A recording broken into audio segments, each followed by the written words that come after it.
Kamu lagi lihat apa? Lagi liatin ini nih, calon tetangga kita.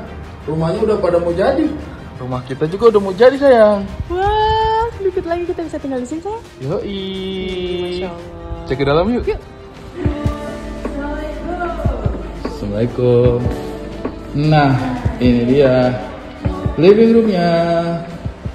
Ya, sederhana-sederhana aja ya. Yang penting punya sendiri ya. Insya Allah ya. Sudah di lantai 3.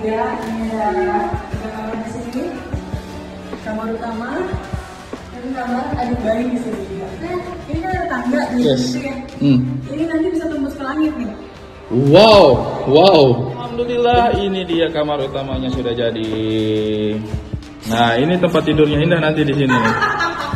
Alhamdulillah. Meskipun rumah sederhana, yang penting udah punya sendiri ya. Iya, alhamdulillah. Yes, pokoknya yang penting kita usaha-usaha saja dulu. Yeah. Mudah-mudahan rumah ini bisa menjadi tempat tinggal. Amin. Semoga menjadi tempat istirahat juga buat kita semua. Dan juga bisa menjadi tempat tumbuh kembangnya itu dia yang bersuara itu. Dia yang ambil videonya loh. Terima kasih ya anakku sudah mau memegang HP untuk bapaknya dan ibunya bisa influence. Iya, kamu jadi videografer ya? Doakan ya rumahnya bisa segera kita huni. Iya.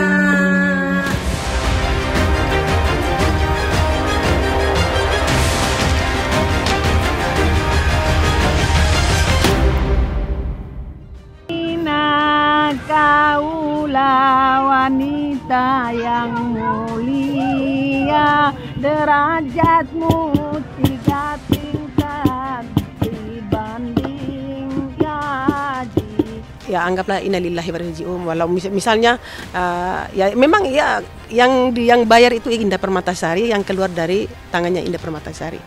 Tapi lagi-lagi jangan bilang Indah Permatasari. Saya berjuang mulai dari kelas 5 SD Indah Permatasari. Indah enggak pakai sabun yang mahal ya. Kita kan orang miskin dulu, sekarang kan mereka kan bisa beli di mall, beli apa. Saya pakai sabun kotak yang begitu, saya kasih mandi Indah Permatasari. Tapi jadi juga orang nomor 1 ya. Jadi orang sukses, cuma bukan karena laki-laki itu. Kalau sama Bang Ari tuh sebenarnya kita sih usaha ya pastinya.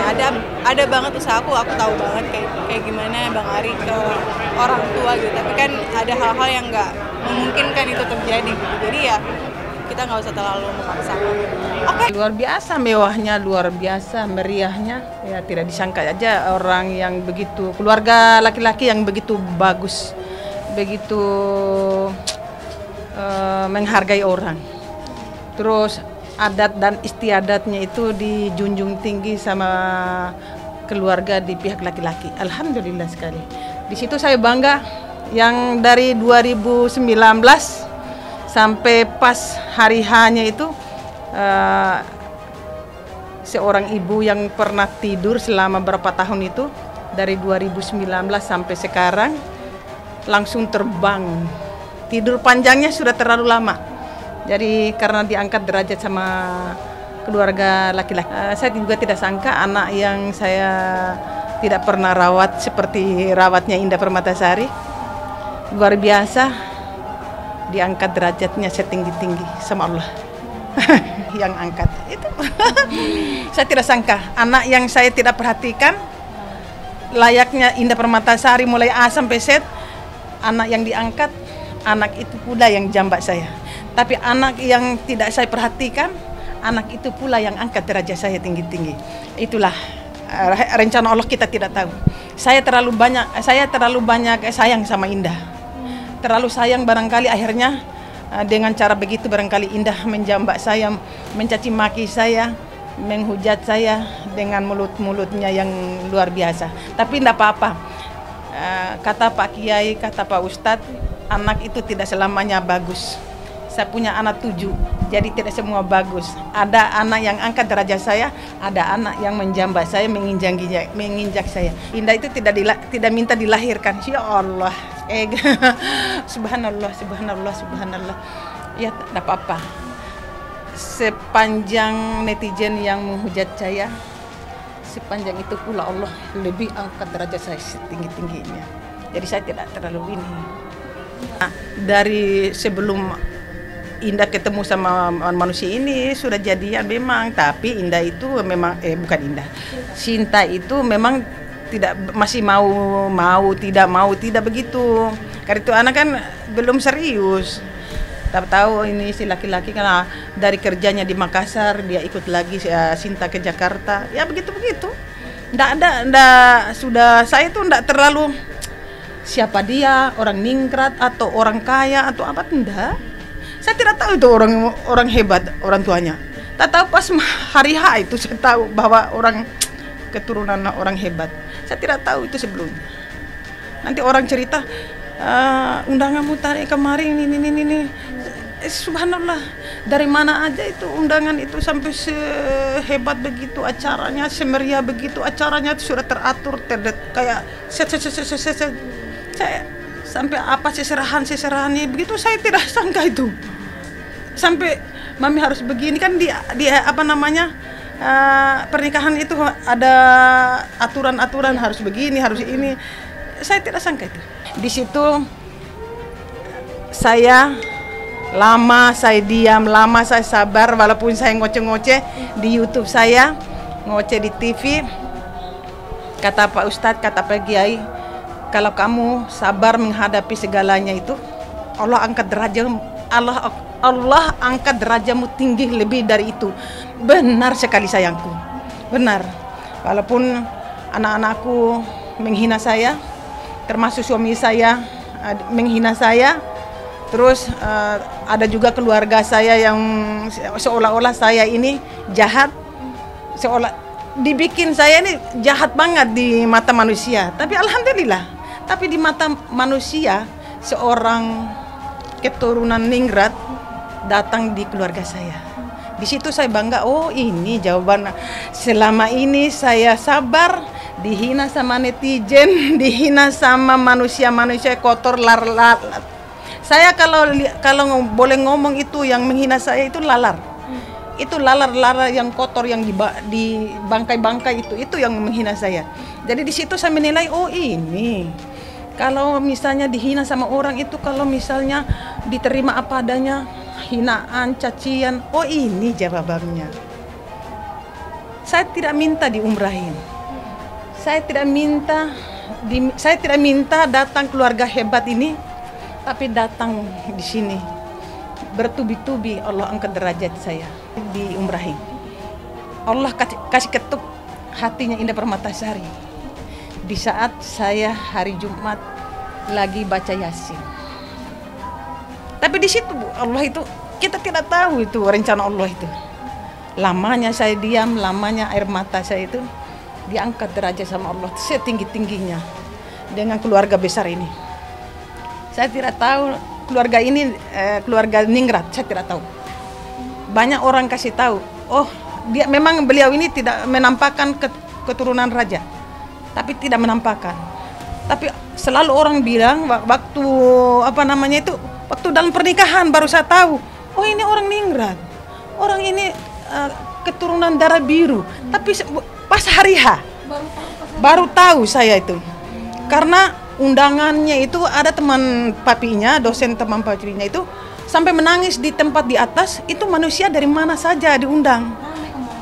Itu kan lebih 1.000 orang yang diundang. Coba bayangkan. Itu manusia, ya Allah, dari mana saja katanya. Saya tidak mau sebut itu pangkatnya yang datang-datang itu. Katanya ada yang pegawai begini, ada pangkatnya begini. Saya tidak tahu. Sesudah ada video saya, ini orangnya ini. Baru saya tahu pas posisi hari hanya.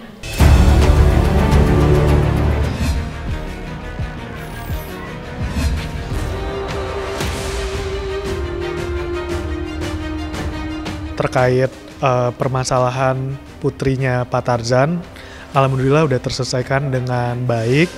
Jadi di sini memang maksud PLN melakukan penertiban itu adalah semata-mata hanya tindakan preventif kepada pelanggan agar listrik yang digunakan pelanggan legal dan memastikan jika daya itu udah sesuai dan tidak adanya hal-hal yang tidak diinginkan seperti terjadinya konsleting arus pendek. Kewajiban yang harus dibayarkan oleh Pak Tarzan keluarga adalah sebesar 90 juta dikurangi keringanan setelah masa rapat keberatan yang diputuskan juga bersama dengan tim keberatan yang terdiri dari Direktorat Jenderal Ketenagalistrikan, sehingga kurang lebih besaran yang dibayar kewajiban oleh keluarga Pak Tarzan kurang lebih 71 hingga 72 juta rupiah. Sudah membayar secara cash dan lunas dan sudah membayar untuk pepasang baru, meteran baru gitu. Sudah clear dan sudah tuntas dan sudah damai juga dengan PLN, begitu Pak. Dari hasil pemeriksaan memang benar besaran kewajiban dari keluarga Pak Tarzan sebesar 90 juta rupiah itu adalah hasil dari pemeriksaan tim PLN, lalu keluarga Pak Tarzan mengajukan keberatan dan sudah diakomodir, difasilitasi oleh tim PLN bersama tim keberatan yang independen. Di sini ada Direktorat Ketenagalistrikan dan keputusannya adalah keberatannya itu ditolak dan besaran kewajibannya menjadi 72 juta rupiah kurang lebih seperti itu. Kita menganjurkan kepada semua masyarakat luas ketika ingin membeli ataupun menyewa aset rumah yang second, ada 4 hal yang perlu dipastikan. Yang pertama, pastikan listrik tidak ada masalah dan memiliki SLO, sertifikat layak operasi. Pastikan tagihan listrik sudah terbayar lunas. Pastikan KWH meter yang terpasang bersegel dan dalam keadaan baik, serta berfungsi dengan benar.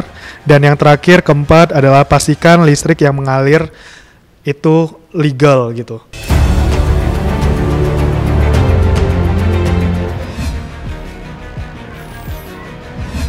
Hari ini sesuai dengan permintaan saya untuk membuktikan kebenaran versi penjelasan saya dan versi penjelasan kelima Putri Aprilia terkait dengan laporan Hotman Paris Hutapea. Maka hari ini akan dilakukan konfrontir antara saya dengan saudara Putri Kelima Aprilia alias Iklimaki. Terkait mana? Tentang kebenaran unggahan-unggahan saya, unggahan-unggahan dia, ya, postingan dia di Instagram dia dengan Instagram saya, ya. Tapi yang pasti satu, kita sudah sampai pada pembicaraan dengan tim hukum saya sebagai saudara di atas, bahwa dari penjelasan Iklim Hakim kepada saya ketika tanda tangan kuasa, surat pernyataan, semuanya atas permintaan dia. Dan kemudian pada waktu itu Hotman cuap-cuap, dia tidak, Iklim Hakim bukan siapa-siapa. Belakangan ngaku ada hubungan, belakangan ngaku pacaran. Jadi yang 2 orang ini, begitu selesai urusannya saya akan ambil tindakan hukum karena ada pembohongan publik. Dugaan kita ya, seperti itu. Jadi tentang dugaan pencemaran nama baik, justru saya yang dicemarkan sekarang. Mereka ternyata berpacaran. Itu pengakuan dari saudara Hotman Paris untuk Iklim Hakim. Nah, kalau mereka memang ternyata pacaran, terus buat apa Iklim Hakim buat tanda tangan kuasa ke saya? Buat apa dia mengatakan ada dugaan pelecehan seksual? Buat apa saya bawa dia ke Kementerian Pemberdayaan Perempuan? Buat pengakuan di sana, ada semua videonya lengkap. Ini akan kita uji nanti.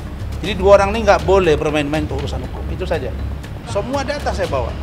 Video, percakapan chat WA, capture, foto-foto, dan postingan Instagram, serta surat kuasa dan surat pernyataan.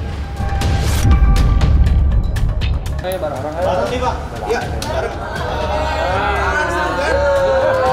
jangan maju-maju, Bray.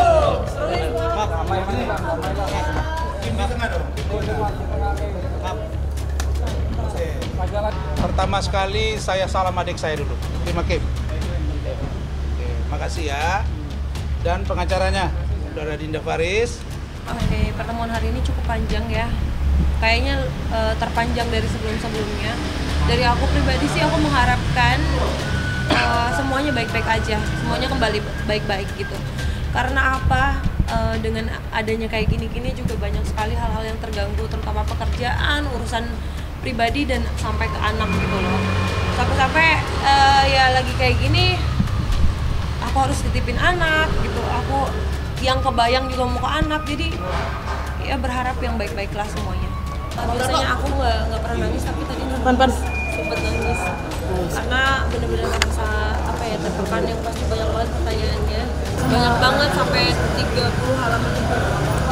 Sebenarnya bukan kurang puas tapi lebih ke nggak nyangka aja sih mau sepanjang ini. Tertekan banget, sampai stres.